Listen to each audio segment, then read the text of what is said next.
Aujourd'hui, notre artiste en lumière, on s'est mis dans la thématique de Noël avec Marie-Pierre Leduc. Salut Marie-Pierre! Allô, Kim, comment ça va? Ça va super bien. Toi aussi, ça va bien?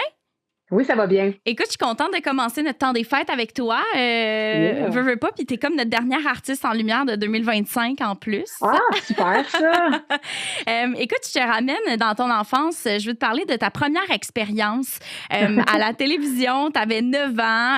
C'était Ouais. Montréal en direct qui était animé par Pierre Marcotte. On se rappelle de cette émission-là à Télé Métropole.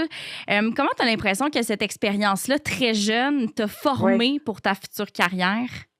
Moi, je dis tout le temps, premièrement, c'est d'être capable de performer Ouais, adéquatement ouais, sous un certain niveau de stress. ouais. Je pense que j'avais assez bien fait ça. C'était la première fois que j'étais accompagnée par des musiciens live. OK. Fait que ça aussi, de comprendre comment ça fonctionne, un band, un directeur musical, les répétitions, tout ça. Puis écoute, on va se le dire là ici, mais moi, j'étais sûre que ma carrière était lancée. Là. Tu sais, je veux dire, moi, pour moi, là, dans ma petite tête de 9 ans, là, je venais de chanter à la télé là, devant une bonne partie du Québec, tu sais, mais non. OK. Donc, il faut pas s'asseoir jamais sur rien. Il faut toujours continuer de travailler et d'aller chercher de plus en plus d'expérience. Fait que je te dirais que il y a peut-être ça aussi que j'ai dû retenir. Oui, absolument. Puis sinon, un peu plus tard, ben quand même beaucoup plus tard, en 2016, tu as fait La Voix, Ouais, une autre expérience télévisuelle. ouais, Est-ce que tu as l'impression, évidemment, bon, j'imagine, là, tu avais grandi à travers le temps, puis là, ouais. La Voix, ça t'a apporté quoi sur le plan professionnel, cette fois-là? C'est ben même chose, hein, en fait, capacité de performer, sous Oui. de très haut niveau de stress. Même chose, c'est pas une fin en soi. Tu sais, oui, tu passes à la télé, oui, tu as la chance de rencontrer des gens extraordinaires. Ça Mhm. aussi, j'ai rencontré des artistes avec qui j'ai encore des contacts, tu sais, Annick Gagnon, en tout cas, bref, des belles rencontres, des beaux conseils aussi professionnels de la part d'Ariane à l'époque et de Marie-Claire Arthur, mais de pas s'asseoir dessus. Il Mhm. faut travailler. Oui, c'est fini. Oui, c'est beau. Ça m'a apporté beaucoup de crédibilité Ouais. aussi, tu sais, après ça, pour aller chercher un réalisateur, le premier réalisateur de disque avec qui j'ai travaillé, c'est Luc Tellier. Tu sais, c'est comme un saut Mhm. d'excellence, ou je sais pas, mais c'est ça. Ça donne de la Ouais. crédibilité après ça pour les gens avec qui tu travailles. Oui, puis en ce moment, bon, ta carrière, j'ai l'impression elle a couvert plusieurs styles. Tu sais, on a eu un peu de folk, on a eu un peu de pop, du country, évidemment. Ouais. Comment tu décrirais ton son en 2025, aujourd'hui? C'est quoi la musique? Ben mon son, c'est beaucoup, beaucoup le dernier album Ouais. qu'on vient de sortir. Tu sais, moi, oui, je suis autrice, compositrice, interprète depuis que je connais mon chum, fait que depuis, mettons, les 15-20 dernières années. Mhm. Mais j'ai fait beaucoup de covers. Fait Ouais. que veux pas, t'es influencé par tout ce que tu chantes, tout ce que tu fais.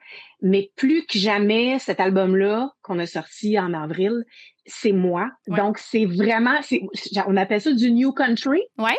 Mhm. Oui. Fait que c'est vraiment un mélange de folk, de rock. Moi, je suis une chanteuse rock beaucoup à la base, Mhm. mais on dirait que cet album-là, je me reconnais. Fait que c'est du new country, Ouais. country, pop, rock, folk. Mais c'est ça. On garde un beau mélange de plusieurs Mais, sons. C'est parfait, mais ça. Mais c'est ça, mais c'est là-dedans, on dirait que j'ai réussi à avoir ma voix, Ouais. puis à sur scène être vraiment bien, puis Mhm. être dans mes bottes de cowboy. Ouais, bien dit, bien dit. Puis cet album-là qui s'appelle Ici maintenant, qui est sorti donc, comme tu l'as dit, en avril dernier, très orienté aussi vers le country. Il Ouais. représente quoi pour toi cet album-là? Tu sais, c'était quoi que tu avais envie de raconter dans cet album-là? Je voulais un peu me sortir le nez de mon nombril parce que l'album précédent, Le temps que passe la tempête, on l'a écrit durant la pandémie. Mon OK. chum et moi, fait que veux pas, il y avait beaucoup d'introspection, beaucoup de questionnements, beaucoup de bon. Mhm. Et là, l'album ici maintenant, oui, on parle encore un peu de nous, mais j'avais envie de raconter des histoires.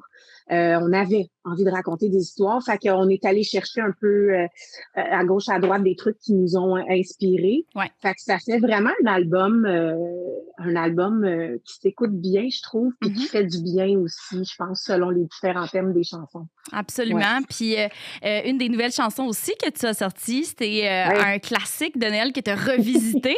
Oui. Donc, un classique qui s'appelle de Blue Christmas, hein, avec Ouais. Elvis Presley, en version francophone cette fois-ci, Ouais. donc qui s'appelle Noël sans toi. Écoute, pourquoi avoir décidé en fait de revisiter cette chanson-là? Mais c'est ma chanson de Noël préférée. OK. À chaque fois que je fais mon sapin avec mon gars, c'est toujours le premier album de Noël que je fais jouer, c'est Elvis chante Noël, là, OK. whatever.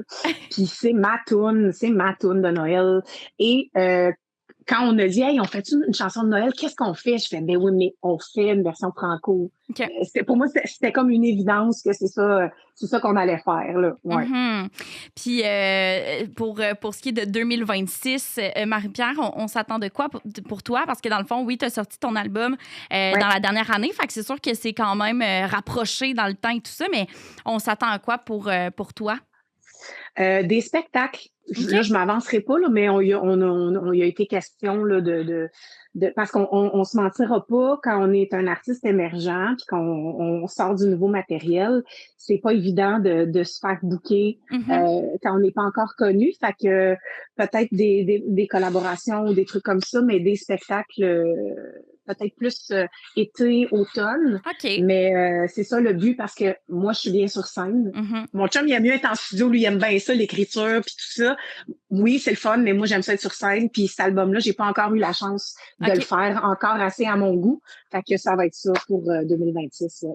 Très intéressant. Donc, Marie-Pierre Leduc, ça a Oui, été vraiment un plaisir de jaser. merci. C'est déjà fini? Ouais, ça passe vite comme Hey, ça, oui. mais est-ce que tu as vu passer le vidéoclip de Noël sans toi? J'ai vu Entre les branches, effectivement, oui. Alors, j'inviterais les gens, s'ils ont envie de rigoler un peu, d'aller sur Oui, ma chaîne YouTube, aller voir le vidéoclip de Noël. Tantôt, on a travaillé très fort. Mon oui. chum a travaillé bien fort sur le concept de ce clip-là, puis on est bien contents. Oui, c'est sûr à 100%. Puis j'invite les gens à mettre ça dans leur party de Noël aussi, ta Yeah! chanson. Pour le temps des fêtes, je te souhaite de joyeuses fêtes. Merci à toi aussi. Puis merci d'avoir pris du temps pour nous, pour notre artiste en lumière encore une fois cette Ben, semaine. merci à vous. Merci, Ça me ça fait fait plaisir. grand plaisir. Fait qu'à une Bye. prochaine. Bye bye. Bye. Radio Acton 103.7